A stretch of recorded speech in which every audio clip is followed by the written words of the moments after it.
الحسین عانی ابوالقاسم محمد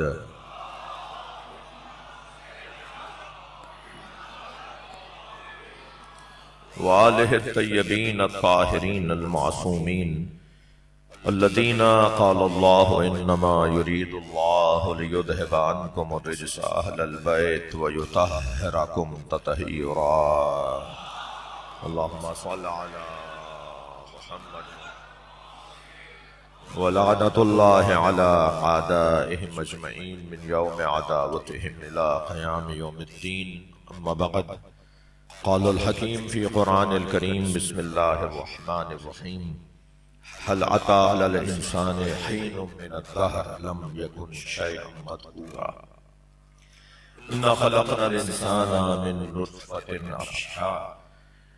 خلقنا الإنسان من نطفة أمشاج نبتليه فجعلناه سميعا بصيرا إنا هديناه السبيل إما شاكرا وإما كفورا صلوات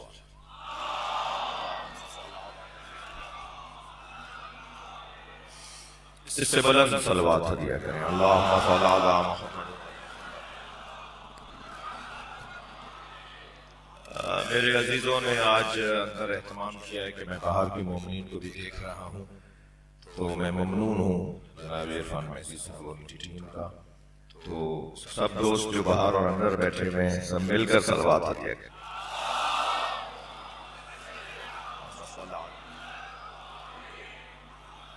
سورہ مبارکہ الانسان اسے سورہ دہر بھی کہا گیا ہے اس کی پہلی 3 آیتیں میں نے آپ کے سامنے پڑھی ہیں اور جو احباب جانتے ہیں انہوں نے اس مجلس سے متعلق اس اشرے سے متعلق اشتہار دیکھ لیا ہوگا تو انہوں نے وہ جانتے ہیں کہ اس کا عنوان اس دفعہ کی مجلس کا فلسفہ خودی ہے اور خود کو سنبھالیں گے تو مسئلے حل ہو جائیں گے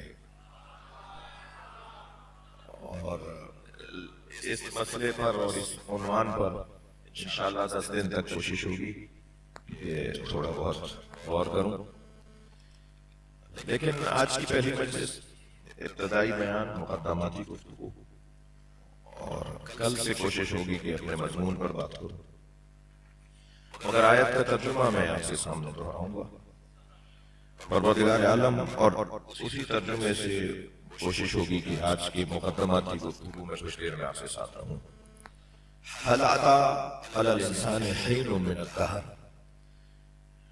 سوالی نشان ہے سوالیہ جملہ ہے استفہامی جملہ ہے اللہ سوال کر رہا ہے اللہ پوچھ رہا ہے هل أتى على الإنسان اچھا میں نے ابھی عرض کیا کہ اس سورہ کا نام سورہ الانسان بھی ہے اور اس سورہ کا نام سورہ الدہر بھی ہے یعنی اگر زمانے کے حساب سے دیکھیں تو یہ سورہ دہر ہے اور اگر انسان کے حوالے سے دیکھیں تو یہ سورہ الانسان ہے ایسا بہت سے سوروں کے 2 نام ہیں ایسا ہے تو مثلا سورہ مبارکہ توبہ بھی ہے اسی سورہ کا نام سورہ برات بھی ہے صلوات پڑھیں ذرا محمد علیہ اللہم صل علی اور یہ حسن ہے ان مجلسوں کا کہ یہ قرآن فہمی کی مجلسیں ہیں یہاں ہم جمائی اس لیے ہوئے ہیں کہ قرآن کو سمجھیں یہ ہمارا اضافی کمال ہے اضافی فضیلت ہے کہ ہم صرف قرآن صامت کو نہیں سنتے بلکہ ہم قرآن صامت سے بات شروع کرتے ہیں اور قرآن ناطق تک پہنچتے ہیں یعنی ہم صرف تھیوری کے قائل نہیں ہیں ہم پریکٹیکل کو بھی مانتے ہیں ہم صرف نظریے کو نہیں مانتے بلکہ ہم نظریے کا عمل بھی دیکھنا چاہتے ہیں اگر قرآن مجید ہوتا اور اہل بیت نہ ہوتے تو پھر قرآن آسمانی باتیں کہلاتا زمینی حقائق نہیں ہوتے صلوات پڑھیں رہا محمد وآلہ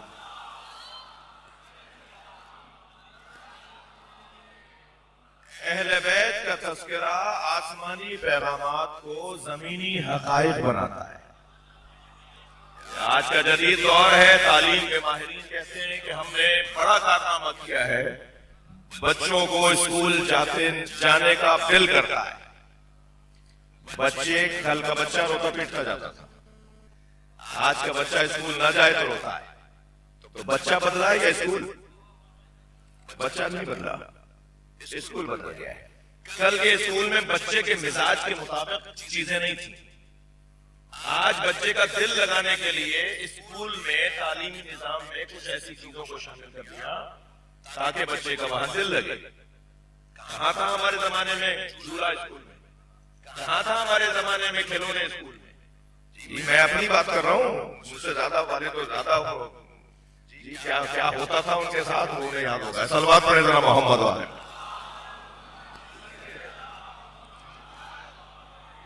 اگر آج کا بچہ اسکول جاتا ہے شوق سے جاتا ہے, اس لیے کہ اس کی مزاج کے مطابق وہاں اہتمام کیا گیا ہے. مثلاً ایک ٹوکری کے اندر الف سے لے کے یہ تک, میں اردو کا مجلس پڑھ رہا ہوں اس لیے یہ بول رہا ہوں, الف سے لے کے یا تک عربی میں یا کہتے ہیں, یہ نہیں کہتے. اور اے سے لے کے زید تک کارٹون ڈالے ہوئے ہوتے ہیں. پوری ایک ہی باقاعدہ ایک ماڈل بنا ہوا ہوتا ہے, بی کا پورا ماڈل بنا ہوا ہوتا ہے, وہ ٹوکری میں بھرے ہوئے ہیں اور سامنے چارٹ کے اوپر تفصیل سے ترتیب سے ABCD لکھی ہوئی ہوتی ہے. اور بچے سے کہتے ہیں اس میں سے ڈھونڈو, اسے دیکھ دیکھ کے اس میں سے ڈھونڈو اور اپنے سامنے ترتیب سے لائن سے لگاؤ. اب بچہ سمجھ رہا ہوتا ہے میں کھیل رہا ہوں, اس کے ساتھ دھوکا ہو رہا ہے, اسے کھیل کھیل میں پڑھایا جا رہا ہے. یعنی آج کا بچہ کھیل کھیل میں پڑھ رہا ہوتا ہے نا, کل کا بچہ کھیل کھیل میں نہیں پڑھتا تھا. یہی فرق تھا کل کے اسکول میں اور آج کے اسکول میں. تو آج کے جدید نظام تعلیم والے کہتے ہیں کہ جی ہم نے بڑا کارنامہ کیا ہے, ہم نے بچے کے مزاج کے مطابق اسکول کو ڈالا ہے. میں کہتا ہوں آپ نے کیا کیا مجھے نہیں پتا, مگر مجھے اتنا پتا ہے کہ یہ نظام اللہ کا دیا ہوا ہے. قرآن مجید میں آیات بھی ہیں, اہل بیت کی تصویریں بھی. تم ان نظریوں کو ان سے جوڑتے چلے جاؤ, اچھے مسلمان ہو جاؤ گے. صلوات پڑھ لیں محمد و آل محمد پر, اور بلند صلوات نبی اور علی نبی پر.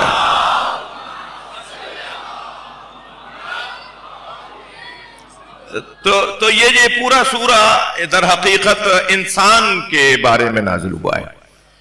بلکہ اگر میں اور اپنے لفظوں کو ذرا بہتر بنا لوں کہ پورا قرآن انسان کے موضوع پر نازل ہوا ہے. قرآن کتاب ہے, ہر کتاب کا ایک عنوان ہوتا ہے. اس کتاب کا عنوان انسان ہے, یعنی اللہ کی پوری توجہ.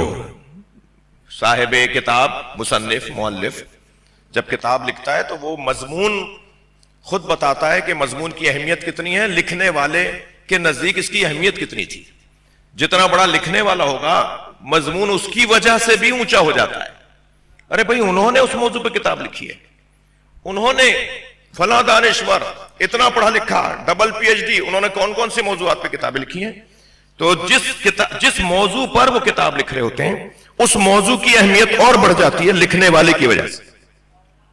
یعنی کبھی کبھی تو یہ ہوتا ہے کہ موضوع کی اہمیت زیادہ ہوتی ہے تو لکھنے والا اہم ہو جاتا ہے, اور کبھی کبھی ایسا ہوتا ہے کہ نہیں, لکھنے والے کی وجہ سے انہوں نے بھی اس پہ قلم اٹھایا ہے, اتنے بڑے آدمی نے بھی اس موضوع پر کام کیا ہے, یہ لکھنے والے کی وجہ سے مضمون بھی اونچا ہو جاتا ہے. اب عزیزان گرامی, انسان کی قیمت کیوں بلند نہ ہو جس پر اللہ غور کرتا ہے, یعنی جس موضوع پر اللہ نے کلام اتارا ہے وہ ہے انسان. تو یہ کوئی کم اہمیت ہے؟ اب یہ بچہ, یہ جوان, وہ نوجوان, وہ کم سن ساتھی اگر کبھی الجھ کر یہ کہے کہ اللہ نے مجھے پیدا ہی کیوں کیا ہے, اللہ نے مجھے خلق ہی کیوں کیا, اور پھر بعض تو اور زیادہ الجھ کے کہتے ہیں فلاں ماں باپ کے گھر میں ہی کیوں پیدا کیا ہے, فلاں میرے دوست کے گھر کے اندر, جیسے وہ میرے دوست کے ماں باپ ہیں اس کے گھر میں کیوں نہیں پیدا کیا. یہ جو خلق ہونے پر معترض ہے نا, انہیں کوئی سمجھائے کہ تم اللہ کا شکر ادا کرو, اس نے تمہیں پودوں میں نہیں بنایا, اس نے تمہیں پتھروں میں نہیں بنایا, اس نے تمہیں حیوانوں میں نہیں بنایا, اس نے تمہیں جانوروں میں نہیں بنایا, اس نے تمہیں اس پیکر میں ڈھالا ہے جس میں محمد کو ڈھالا تھا.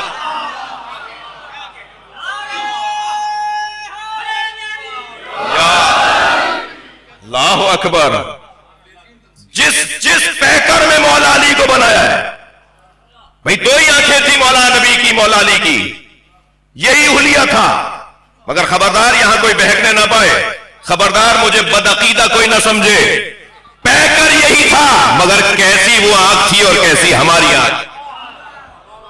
وہ آنکھ جو ایک اٹھ جائے تو ملکوت السماوات والارض دیکھنے لگے. وہ مصطفیٰ کی آنکھ، وہ مرتضیٰ کی آنکھ، وہ جو پورا وجود آنکھ بن جائے تو عین اللہ کہلائے.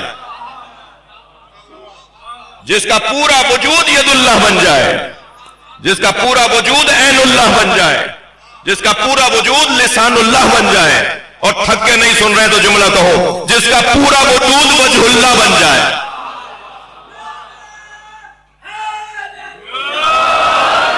یہ اور بات ہے کہ میں ظاہری اعتبار سے عرض کر رہا تھا کہ ظاہری طور پر جو اللہ نے ہمارا حلیہ رکھا ہے وہی نبی مکرم کا رکھا، وہی مولا علی کا رکھا. یہ ہماری فضیلت ہے، یہ ہماری فضیلت ہے. جی یہ ہماری فضیلت ہے کہ ہمیں اس حلیے میں اللہ نے اتارا جس حلیے میں اس نے اسے اتارا جسے بنا کر اپنے آپ کو مبارکباد دیتا ہے. تبارک اللہ احسن الخالقین. نہیں اللہ تجھے مبارک ہو تو بہترین مخلوق کا بنانے والا ہو گیا. تو عزیزو انسان کو شکر ادا کرنا چاہیے کہ اسے اشرف اعلی عرفہ قرار دیا ہے. اور جیسے اس کا ارادہ اذا اراد شیئا ان یقول لہ کن فیکون. وہ جس چیز کو بنانے لگتا ہے نا اس کے لیے ارادہ کرتا ہے کہ یہ ہو جائے تو پھر ہو جاتی ہے. تو اللہ نے جیسے ارادہ آسمان کے بنانے کا کیا، تھک تو نہیں رہے میری باتوں سے، اللہ نے جیسا ارادہ زمین کے بنانے کا کیا ایسا آپ کا آپ کا آپ کا میرا آپ کا کیا. یہ کچھ کم بات ہے، یہ کچھ کم بات ہے کہ ایک ایک کا ارادہ اس نے کیا ہے. ہمیں اس نے اپنے ارادے کا مراد قرار دیا ہے. یہ ہماری بڑی قسمت ہے، یہ ہمارا بڑا مقام ہے. اب یہ مقام جو اس نے ہمارا قرار دیا، یہ ہم اگر سمجھنے لگ جائیں، اس کو درک کر لیں، اس کو محسوس کریں اور اپنے اوپر غور کریں کہ ہم کون ہیں بھائی. جی مثلاً ابھی مجلس میں اگر کوئی شخصیت مجلس میں آ جائے اور میں ان سے کہوں آگے آئیے، تو شاید ایک آدھ دو تو پہچانتے ہو کہ یہ کون ہے، مگر سب کے ذہن میں خیال ضرور آئے گا یہ کون ہے. یہ خود سوال کا اٹھنا کہ یہ کون ہے کہ جنہیں ممبر سے، جنہیں مائک کے اوپر، جنہیں ہزاروں میں سے چن کر کہا جا رہا ہے آگے آ جائیے. عزیزان گرامی بس یہی تو سوچنا ہے اپنے بارے میں، ہم کون ہیں جنہیں اللہ بنا کر، جسے اللہ بنا کر اپنے آپ کو مبارکباد دیتا ہوں، جسے بنانے کے بعد کہتا ہوں خلقت الخلق لاجلک. صلوات پڑھیں ذرا محمد و آلہ.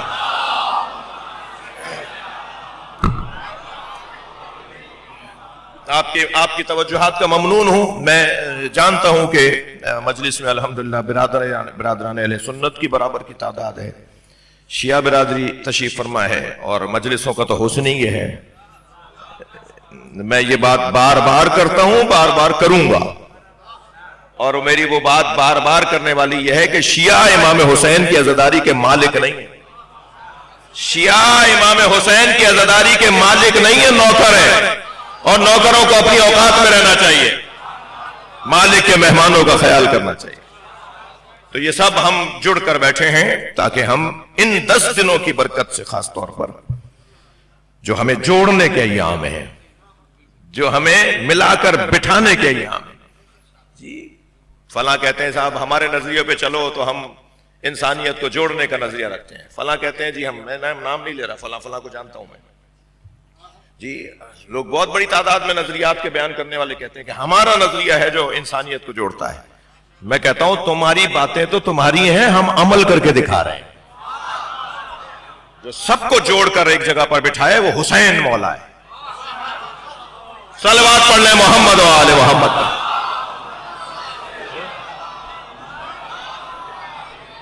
اور بلند صلوات پڑھ لیں اندر اور باہر کے لوگ.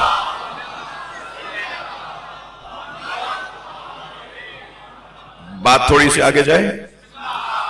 آپ مجھ سے اکتا تو نہیں رہے؟ میں اپنے تمیدی بیان سے اور اپنے مضمون کی گرفت کو بڑھا رہا ہوں.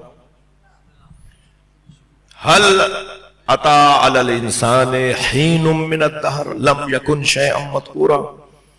کیا انسان پر ایسا بھی کوئی زمانہ آیا تھا کہ وہ قابل ذکر نہیں تھا؟ کیا انسان پر ایسا زمانہ نہیں آیا تھا کہ وہ قابل ذکر نہیں تھا؟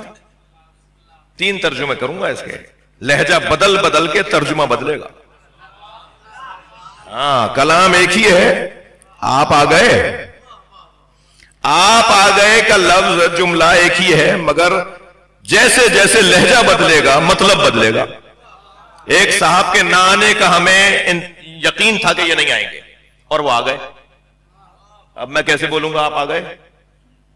جی ایک آدمی کو رکوایا تھا خبردار تم مت آنا اور وہ آ گئے. اب میں کیسے بولوں گا آپ آ گئے؟ ایک صاحب کو خوشبو آ جاتی ہے جہاں کہیں کھانا لگا ہوا ہوتا ہے، اور جیسے ہی دسترخوان لگا تو وہ آ گئے. تو اب ہم نے انہیں دیکھ کر کہا آپ آ گئے. اب آنے میں سب مختلف ہیں مگر لفظ آپ آ گئے ایک ہی ہے. یعنی جملہ آپ آ گئے ایک ہی ہے، مگر یہ آپ آ گئے کا لہجہ بدل کے مطلب بدل دے گا. اب اس آیت کریمہ کو آپ لیجئے، حل عطا علی الانسان حین من الدہر، ایک منفی جملہ ہے. ایک سوال میں کبھی منفی پہلا پیغام ہوتا ہے، کبھی اثباتی پیغام ہوتا ہے. یعنی سوال کبھی توجہ ہے، کبھی سوال اٹھایا جاتا ہے اس بات کے لیے اور کبھی سوال اٹھایا جاتا ہے انکار کے لیے. تو آپ ترجمے دونوں کیجئے نا. تو دونوں ترجمے کیا ہوں گے؟ حل عطا علی الانسان حین من الدہر لم یکن شیئا مذکورا، کوئی وقت تھا ایسا جو انسان قابل ذکر نہیں تھا؟ کوئی وقت ایسا نہیں تھا کہ انسان قابل ذکر نہیں تھا. جب ہم بات کریں گے نا کہ کیا کوئی ایسا وقت نہیں تھا کہ جب انسان قابل ذکر نہیں تھا، تو ہم مراد ہے. اور جہاں ترجمہ ہوگا کوئی وقت ہی نہیں تھا ایسا کہ جب انسان قابل ذکر نہ ہو، تو وہاں محمد اور علی مراد ہے.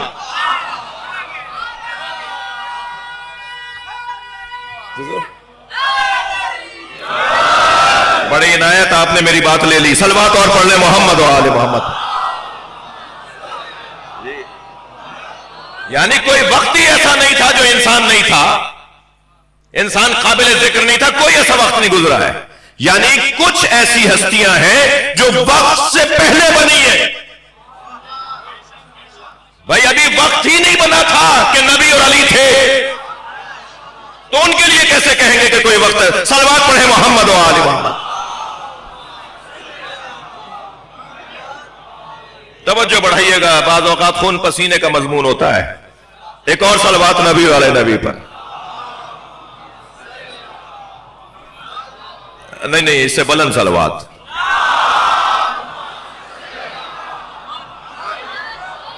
تو مجھے اجازت دیجئے کہ میں اپنے مضمون پر کل بات کو آگے بڑھاؤں.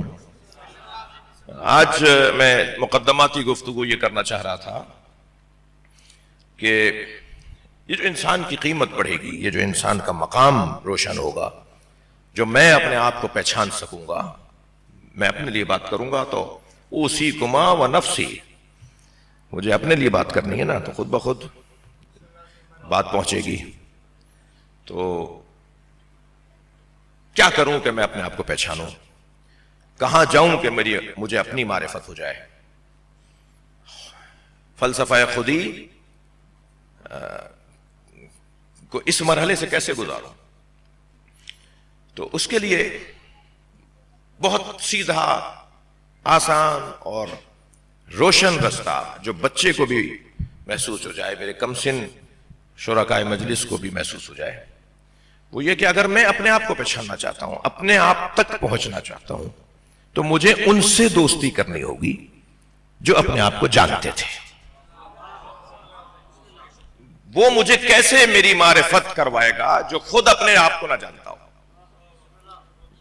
وہ ہی مجھے سمجھائے گا کہ میں کیا ہوں جس نے خود کو پہچانا کہ وہ کیا ہے. اور جو خود کو پہچان لیتا ہے کہ وہ کیا ہے، اب مجھے نہیں معلوم عرفان بھائی میں نے یہ مضمون صحیح لیا یا غلطی ہو گئی مجھ سے یہ مضمون میں، لیکن ہے بڑا مشکل مضمون.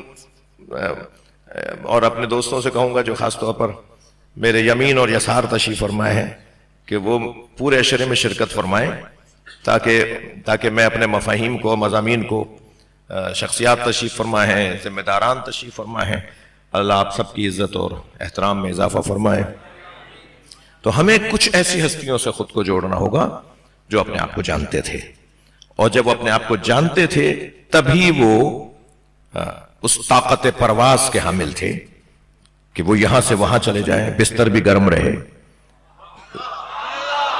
زنجیر در بھی ہلتا رہے، وضو کا پانی بھی بہتا ہوا نظر آئے، وہ وہاں جا کر واپس بھی آ جائے تو ایسا لگے کہ ان کے جانے سے زمانہ رک کر رہ گیا. یعنی اتنا اپنے آپ کو انہوں نے بلند ثابت کیا جتنا اللہ نے بلند انہیں بنایا تھا. تو اب ان سے دوستی کرنی ہے، ان سے تعلقات کو بڑھانا ہے.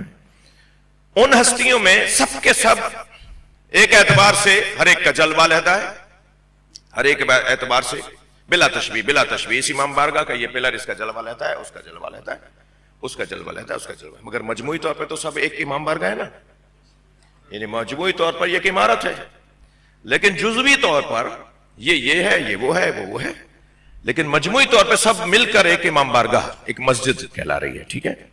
ایسے ہی جب ہم کہیں گے محمد ابن عبداللہ صلی اللہ علیہ وآلہ وسلم تو ایک وجود ہے، جب ہم کہیں گے علی ابن ابی طالب تو ایک وجود ہے. اللہم صلی علی، بات روشن ہے. امام حسن کا نام لیں گے ایک وجود ہے، امام حسین کا نام لیں گے ایک وجود ہے. یہ سب علیحدہ علیحدہ نظر آتے ہیں. تو کوئی صادق ہے، کوئی کاظم ہے، کوئی تقی ہے، کوئی نقی ہے، کوئی عسکری ہے.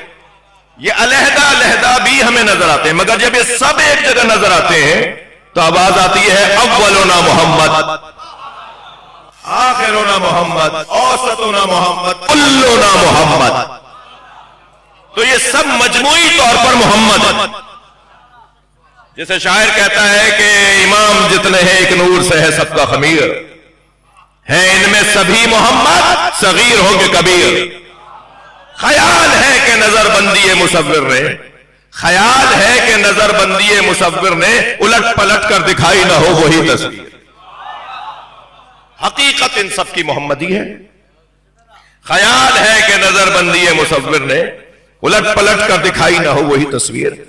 اب ہم جو سب کے سب محمد ہیں ان میں سے ایک محمد پہ غور کرنے کے لیے جمع ہے، اور اسے جان محمد کہا جاتا ہے، اسے قلب محمد کہا جاتا ہے، اسے آبرو محمد مصطفیٰ کہا جاتا ہے، اسے شان مصطفیٰ کہا جاتا ہے.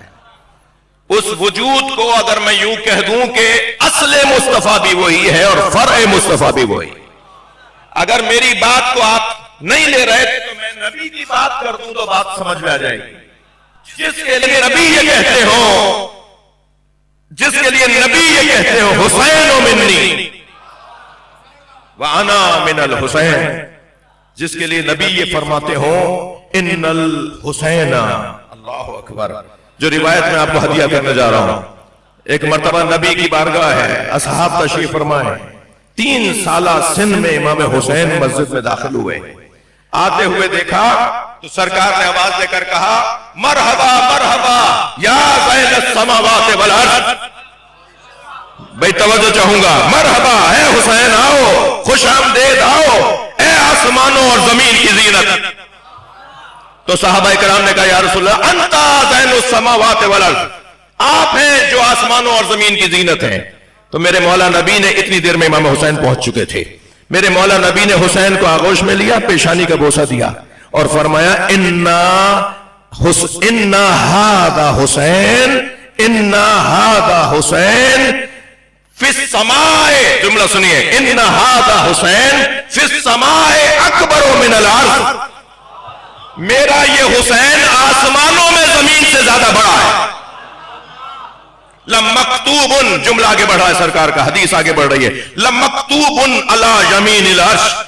سنو میرے اصحاب سنو، عرش کی سیدھی طرف لکھا ہوا ہے، عرش کے سیدھی طرف لکھا ہوا ہے لمکتوب علی یمین العرش ان الحسین مصباح الہدی وسفینۃ النجات. میرا حسین، یہ حسین، اس کا جملہ اس کے لیے لکھا ہوا ہے کہ حسین چراغ ہدایت ہے اور کشتی نجات. عزیزان گرامی، ہم ان 10 دنوں میں اس مولا حسین کی عظیم تاریخی قربانی کی یاد میں جمع ہیں. تاکہ اس قربانی کی برکت سے، جسے نبی نے فرمایا کہ میرا حسین چراغ ہدایت ہے، میرا حسین کشتی نجات ہے، اس چراغ ہدایت سے کچھ نور لے پائیں، کچھ روشنی لے پائیں۔ یاد رہے 1400 سال سے ہر کچھ مدت کے بعد شیطان صفت لوگ اس چراغ کو بجھانے کی کوشش کرتے آئے ہیں، مگر جس چراغ کو اللہ روشن کرے اور جسے اللہ چراغ ہدایت قرار دے، اسے کوئی بجھا نہیں سکتا۔ اچھا، اگر میں یہ کہوں تو شاید کسی کو کہے خواہ آپ نے ایک تنقید کر دی، مولانا بہت اچھا چل رہے تھے، بہت اچھا بول رہے تھے، آپ نے تو کوئی تنقیدی جملے بھی کہہ دیے، تو میں قرآن کی آیت کیوں نہ پڑھ دوں؟ جی، حسین کے ذکر کو بجھانے والے، جب اللہ کے نبی نے کہہ دیا ان الحسین مصباح الہدی و سفینۃ النجات، یہ حسین چراغ ہدایت ہے، تو اگر چراغ کو بجھانے والے یعنی اللہ کے نور کو بجھانے والے، کیا کہا ہے اللہ نے؟ وَيُرِيدُونَ لِيُطْفِئُوا نُورَ اللَّهِ بِأَفْوَاهِهِمْ وَاللَّهُ مُتِمُّ نُورِهِ وَلَوْ كَرِهَ الْمُشْرِكُونَ۔ کچھ لوگوں کا ارادہ ہے کہ وہ اللہ کے نور کو اپنی پھونکوں سے بجھائیں، اور اللہ اپنے نور کو جلتا روشن رکھے گا چاہے مشرکوں کو برا لگتا ہو۔ تو مجھے ایک جملہ کہنے دیجئے کہ اللہ نے اپنے نور کو بجھانے والوں کو اتنا ذلیل کیا ہے پھونک بول کر۔ پھونک پھونک کیا ہے؟ پھونک ساری طاقتیں جمع کر لو اس ذکر کو مٹانے کے لیے۔ تاریخ میں حکومتوں نے بجٹ پاس کیے ذکر حسین روکنے کے لیے، بڑے بڑے سلاطین نے طے کیا کہ اب مجلس نہیں ہوگی۔ میں کسی کو کچھ کہنے جا رہا ہوں، جو لوگ ذکر حسین کی راہ میں رکاوٹ ڈالتے ہیں وہ اپنی تاریخ پڑھ لیں۔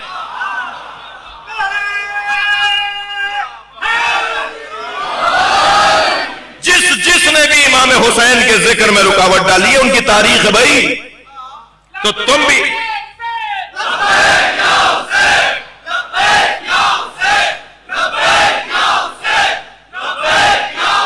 بلند تر صلوات پڑھ لیں۔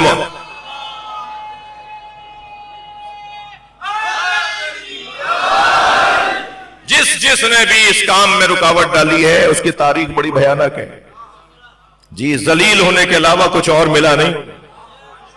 ہاں، وقتی طور پر 100 سال کہیں ہم جیسے ہمارے بڑے یا ہم بڑے اس معنی میں کہ جو یہ ذکر کرتے تھے انہیں تکلیف ضرور آئی، مگر یہ ذکر رکا نہیں ہے۔ یہ ذکر کسی کا مرہون محنت نہیں ہے، یہ ذکر کسی کی وجہ سے نہیں ہو رہا۔ ناراض ہوئیے گا، میں بات تو آپ سے کر رہا ہوں بھائی، اس لیے آپ ناراض نہیں ہوئیے گا۔ یہ ذکر کسی کی وجہ سے نہیں ہو رہا، کسی کا مجلس پر کوئی احسان نہیں ہے، کسی کا جلوس پر کوئی احسان نہیں ہے۔ میں آیت پڑھ لوں، یا ایھا الذین آمنوا من یرتد منکم عن دینہ فسوف یأتی اللہ بقوم۔ اے صاحبان ایمان، اگر تم میں سے کوئی دین سے پھر گیا، توجہ میری طرف رہے، اے صاحبان ایمان اگر تم میں سے کوئی دین سے پھر گیا تو تمہارے جانے سے کچھ نہیں ہوگا، اللہ ایک اور قوم کو لے آئے گا۔ ہاں، تمہارے جانے سے کوئی فرق نہیں پڑتا۔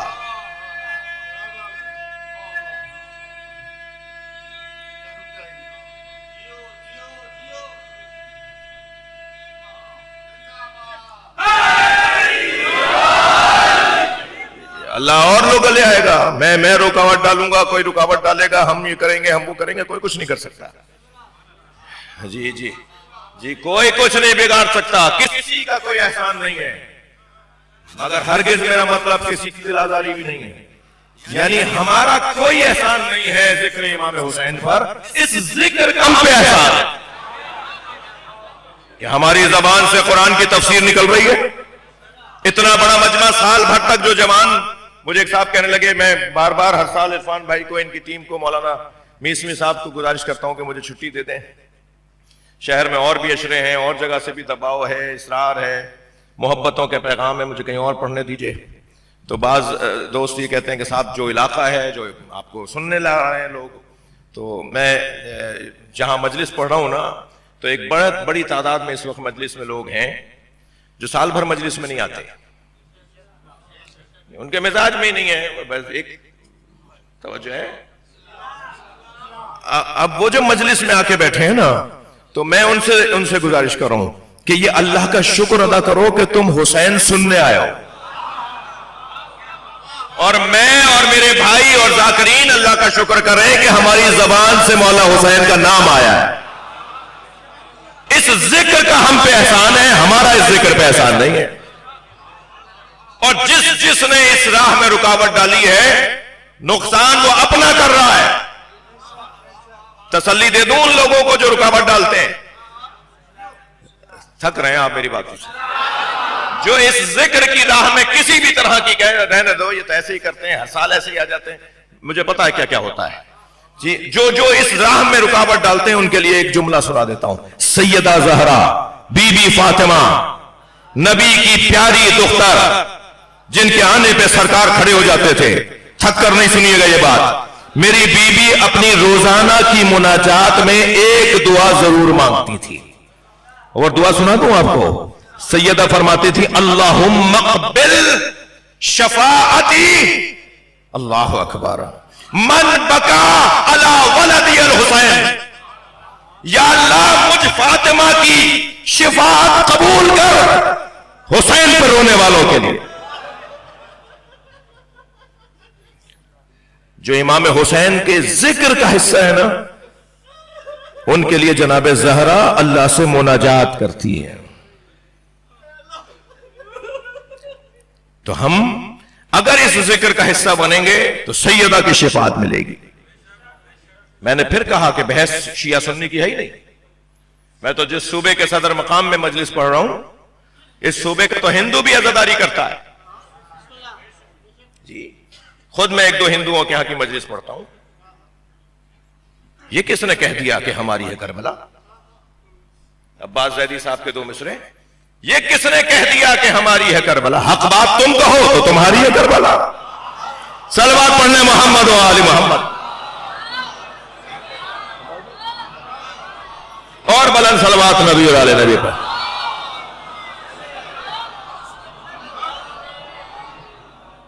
سیدہ کی دعائیں اس کے لیے ہیں کہ جو امام حسین کے ذکر کا حصہ ہے جی۔ میں نے کہا ابھی ایک بڑے فورم پر محترم شخصیت ہیں، ان کے نمائندگان بھی تشریف فرما ہیں، مجلس میں یقیناً ہیں، باہر بھی ہیں۔ میں نے ان سے گزارش کی، میں نے کہا یہ جو سندھ میں خاص طور پر، کیونکہ ہم سندھ کے انتظامیہ سے بات کر رہے تھے، صوبے کی سطح پر بات کر رہے تھے کہ جو سبیلوں پر پابندی لگائی جاتی ہے، سبیل نہیں لگے گی۔ ارے بھائی گرمی ہے، لوگ پیاسے ہیں، تم سبیل کو روک رہے ہو، پانی پلانے کو روک رہے ہو، سبیل نہیں لگے گی۔ کیوں نہیں لگے گی بھائی سبیل؟ ہم سبیل لگاتے ہیں، آپ ہمیں روک رہے ہیں، ہم تو آپ سے پوچھ رہے ہیں آپ کیوں نہیں لگاتے؟ ہمیں تو آپ سے پوچھنا چاہیے کہ آپ سبیل کیوں نہیں لگاتے؟ کوئی مسئلہ ہے امام حسین کے نام کے ساتھ تو نام مت لکھیے۔ میرے نام لکھنے سے حسین کا نام تھوڑی بڑھ رہا ہے۔ لہذا مجھے بہت خوشی ہوئی کہ بعض فورسز کے اداروں نے کہا کہ ہم خود سبیل لگائیں گے، ہم خود سبیل لگاتے ہیں۔ تو یہ میں نے ان سے کہا کہ بھئی ٹھیک ہے، کچھ چیزوں میں آپ کہہ دیں کہ ایسی آواز نہیں آنی چاہیے، اتنی اونچی آواز نہیں آنی چاہیے، یہاں تک تو بات سمجھ میں آتی ہے۔ ایک صلوات پڑھ لیں ذرا محمد و آل محمد، اور بلند صلوات پڑھ لیں اللہ صلی اللہ علیہ۔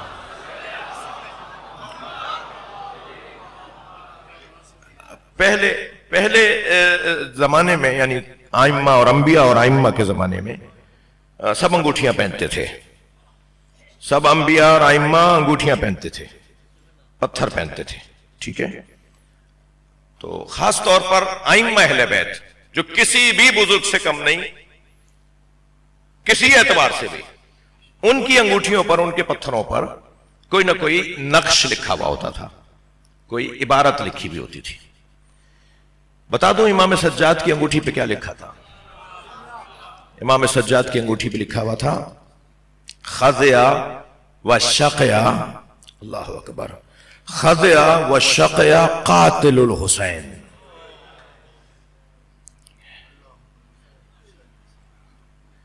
برباد ہے، رسوا ہے حسین کا قاتل. جی دیکھیے، احترام کی تصویریں ہیں. احترام میں آپ کا کروں، آپ میرا کریں، طریقے مختلف ہیں.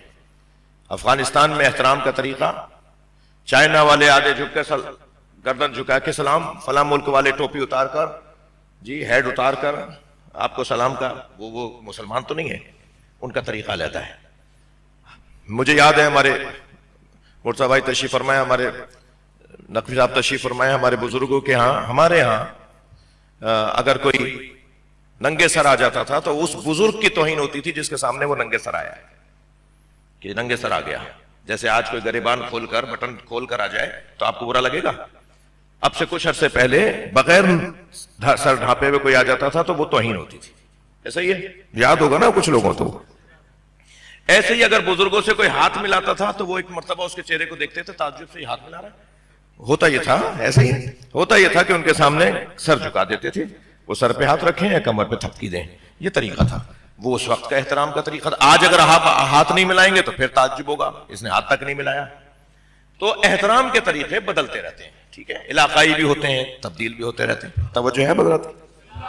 احترام کے طریقے مختلف ہیں. کسی سے ملنے کا شوق اس کا احترام ہے، اور کسی کے فقدان پر اور رحلت پر اور مر جانے پر افسوس کرنا یہ اس کا احترام ہے. بات جا رہی ہے؟ یعنی میں آپ سے ملنے کا شوق کروں، میں پیغام بھیجوں مرزا بھائی مجھے کسی طرح ٹائم دیں، میں ملنا چاہ رہا ہوں، تو آپ خود سمجھیں گے اس بات کو کہ یہ میرا احترام کر رہے ہیں، مجھ سے ملنے آ رہے ہیں. بعض لوگوں کو تو ہم نے دیکھا ہے جب ہم انہیں پیغام دیتے ہیں ہم آپ سے ملنا چاہتے ہیں، آپ کے گھر آئے، وہ کہتے ہیں نہیں میں آؤں گا آپ کے گھر. تو وہ گویا جواب دے رہا ہے کہ نہیں آپ میرا احترام کر رہے ہیں، یہ آپ کی بڑی بات ہے، مگر آپ کا زیادہ احترام، میں آؤں گا آپ کے یہاں. یعنی ملنا خود احترام ہے. اور اگر کوئی رحلت کر جائے، انتقال کر جائے، تکلیف میں آ جائے، زحمت میں آ جائے، تو اس کے لیے افسوس کرنا، اس کے لیے دکھ کا اظہار کرنا، یہ بھی تو احترام ہے. اب یہ میں نہیں کہہ رہا، مولا علی کا فرمان کیوں نہ سنا دو. مولا علی علیہ السلام نہج البلاغہ میں فرمان مولا علی کا، مولا علی علیہ السلام فرماتے ہیں خالط الناس مخالطتن، لوگوں کے ساتھ ایسے رہو ان عشتم حنو الیکم، کہ اگر زندہ ہو تو لوگ تم سے ملنے کے مشتاق ہو. ان متم بکو علیکم، یہ علی نے کہا ہے، اور اگر مر جاؤ تو تم پہ روئے. رونے کو بدعت کہنے والے کوئی بھی ہوں گے، علی نے بدعت نہیں کہا.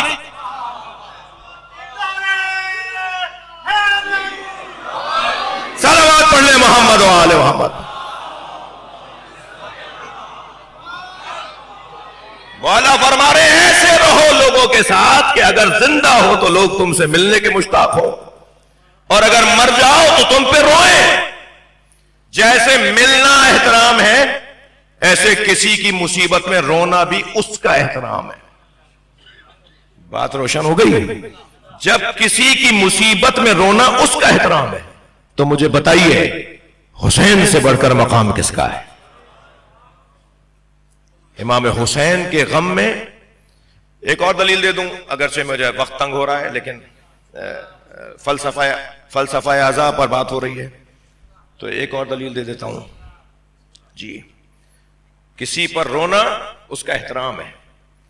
اور کس کا احترام؟ کس کا احترام؟ اس کا احترام جس کا احترام نبی نے کیا ہے، اس کا احترام جس کا احترام صحابہ کرام نے کیا ہے. مجلس میں ایک تعداد اہل سنت کے علماء کی آئی ہوئی ہے تو میں ایک روایت سنانے جا رہا ہوں. جی، امام حسین ایک سفر سے لوٹ رہے ہیں، آپ کا دوڑتا ہوا گھوڑا مدینہ منورہ میں داخل ہو رہا ہے. دور سے صحابہ کرام نے، اہل مدینہ نے، 100% صحابہ تھے جی، آتے ہوئے امام حسین کو دیکھا تو ان میں ایک حضرت ابو ہریرہ، وہ اپنی جگہ سے اٹھے اور اس جگہ کھڑے ہوئے جہاں امکان تھا کہ حسین کا گھوڑا آ کے رکے گا. اور جیسے ہی امام حسین کا گھوڑا آ کے رکا، انہوں نے اپنا پٹکا ایسے پکڑ کے کھینچا، اپنا امامہ انہوں نے پکڑ کے کھینچا، پورا امامہ کھل گیا. انہوں نے اپنا امامہ کھینچ کر کھول کر مولا حسین کے پیروں سے مٹی جھاڑنا شروع کی، مولا حسین کے جوتوں سے مٹی جھاڑنا شروع کی. تو امام حسین نے اہل سنت کی روایت، امام حسین نے فرمایا چچا آپ میرے بابا کے دوست ہیں، چچا آپ میرے نانا کے صحابی ہیں، یہ کیا کر رہے ہیں؟ فرمایا میں نے ان پیروں کو نبی کے سینے پہ دیکھا ہے، میں نے تمہارے ان پیروں کو نبی کے سینے پہ دیکھا ہے۔ کس کا احترام؟ یہ گریہ کس کے لیے ہوگا؟ ہم کس پہ رونے کے لیے جمع ہو رہے ہیں؟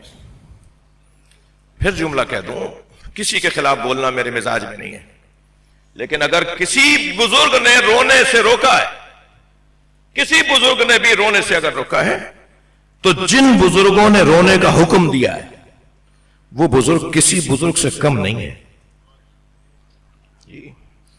میرے مولا رضا فرماتے ہیں یبن شبیب، اے فرزند شبیب، اگر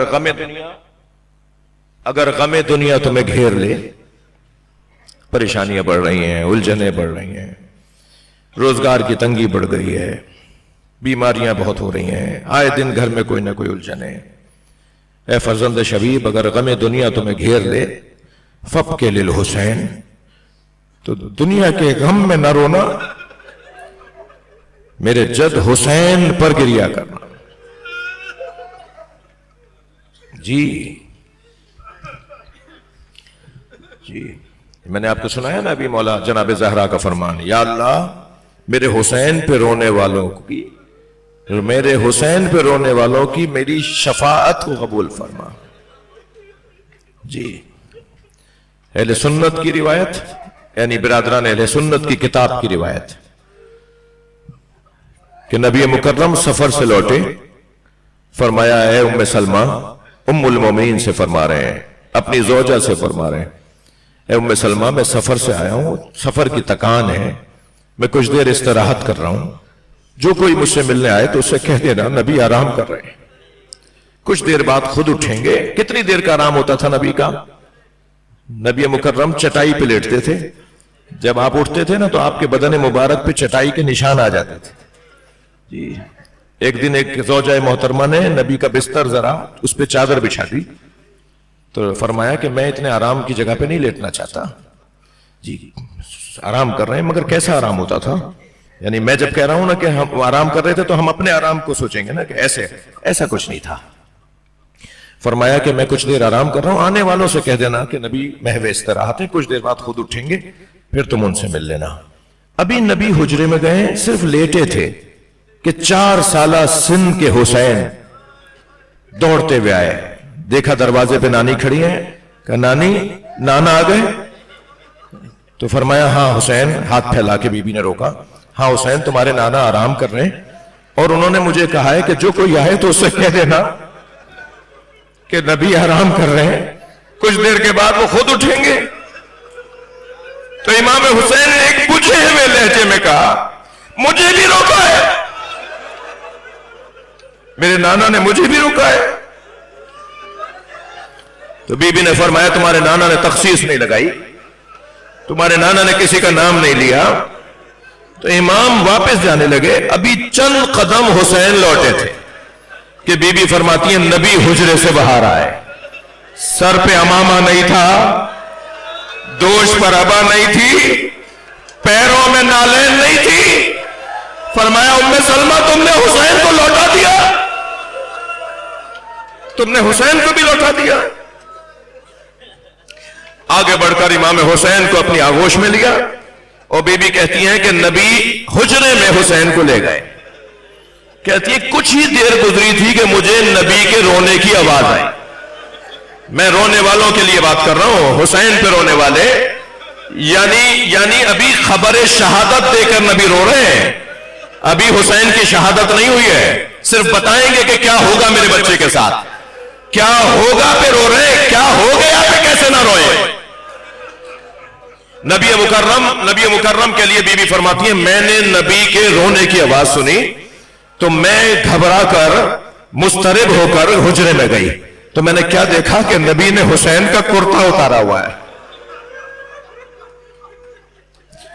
اور کبھی سینے کا بوسہ دے رہے، کبھی بازوؤں کا بوسہ دے رہے، اور حسین کو بوسہ دیتے ہوئے رو رہے ہیں، بلند بلند رو رہے ہیں۔